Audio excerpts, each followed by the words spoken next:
Hi friends, welcome to my channel. இப்போ நம்ம என்ன பார்க்க போகிறோம்னா, மண் சட்டியில்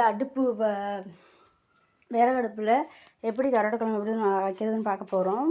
இப்போ அடுப்பில் சட்டி வச்சாச்சு. சட்டி காஞ்ச உடனே எண்ணெயை நல்லா ஊற்றிக்கிடுவோம். எண்ணெயை ஊற்றி நல்லா எண்ணெய் காஞ்சு வந்ததுக்கப்புறம் கடுகு உளுந்து வெந்தயம் போட்டு நல்லா பொரிய விடணும். பொரிய விட்டதுக்கப்புறம் கருவேப்பிலை போட்டு நல்லா பொரிய விடணும். கருவேப்பிலை நல்லா இந்த அளவுக்கு நல்லா பொரிஞ்சு வந்ததுக்கப்புறம் பொடிப்பொடியாக நறுக்கி வச்சு வெங்காயத்தை சேர்த்துக்கிடுவோம்.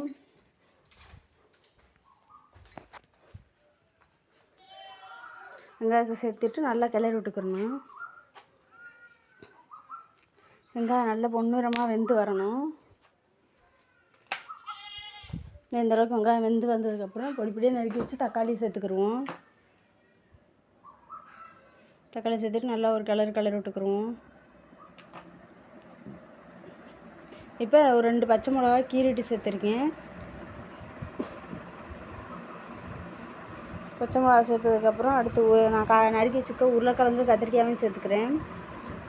உருளைக்கிழங்கு கத்திரிக்காய் சேர்த்துட்டு தேவையான அளவு உப்பு போட்டுட்டு நல்லா ஒரு கிளறி விட்டுக்குருவோம்.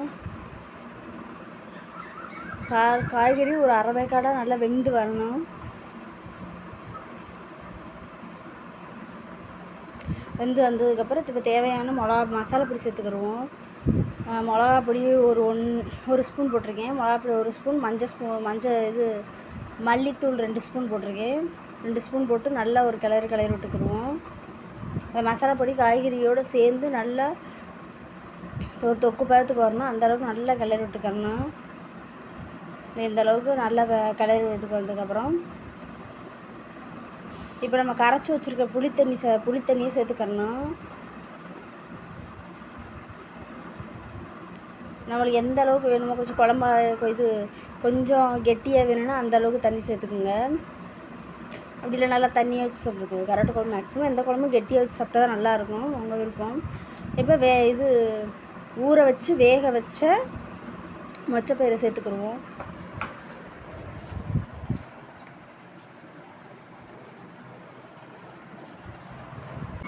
மொச்சப்பயிரை சேர்த்ததுக்கப்புறம் நல்லா கிளறி விட்டுக்கிடுவோம்.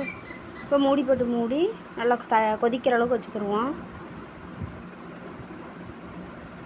நல்லா அந்த அளவுக்கு கொதிச்சு வந்துடுச்சா, இப்போ அலசி வச்சுருக்க கருவாடை நம்ம சேர்த்துக்கணும். நான் காரா கருவாடை தான் அலசி வச்சுருக்கேன். உங்களுக்கு எந்த கருவாடு விருப்பமோ அந்த கருவாடை போட்டுக்கலாம். அலசி வச்சுட்டு நல்லா செத்த நேரம் மூடி வேக வச்சோம்னா சூப்பராக கம்மன்னு கருவாட்டு குழம்பு ஸ்மெல் அடித்து ஆரம்பிச்சிடும். இதே மாதிரி நீங்களும் ட்ரை பண்ணி பாருங்கள். சூப்பராக இருக்கும். விறகு அடுப்பில் மண் சட்டியில் சாப்பிட்டுக்கு செம்ம டேஸ்ட்டாக இருந்துச்சு. நீங்களும் ட்ரை பண்ணி பாருங்கள். அடிப்பொடியாக இருக்கும்.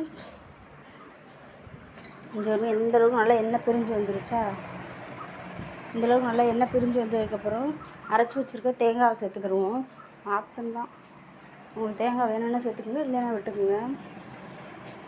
தேங்காய் சேர்த்ததுக்கப்புறம் இந்தளவுக்கு நல்லா கிளறி விட்டுக்கணும். இந்த மாதிரி நீங்களும் ட்ரை பண்ணி பாருங்கள். மறக்காமல் லைக் பண்ணுங்கள், ஷேர் பண்ணுங்கள், சப்ஸ்கிரைப் பண்ணுங்கள். டாடா பாய். அடுத்த வீடியோவில்